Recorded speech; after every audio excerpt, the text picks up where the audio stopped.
كل جسم ليه سعرات انا معينه. لسه بقول اهو. طب ببساطه ازاي اقدر احسب سعرات جسمي؟ خلينا بس نقول انه اهم حاجه ان انت تاخد المفيد بالنسبه لك.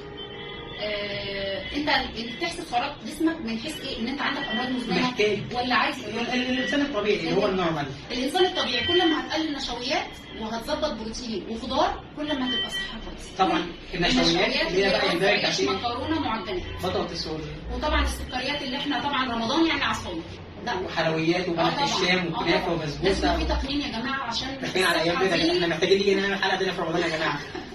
صحتك دي مهمه وان انت عمال تهدر فيها. انا دايما اقول للحالات جسمك هياخد حقه منك بس مش دلوقتي. احنا عايزين تاخد القرار لانه الصحه ملهاش بديل. صحيح، الصحة تاج فوق راس أصحابنا يا رب وبارك المرضى. اتشرفت جدا بحضرتك يا دكتور، بجد من ألذ الحاجات اللي أنا عملتها، اتبسطت جدا بالحوار معاكي، وانتظرونا راجع لكم بمفاجأة تانية.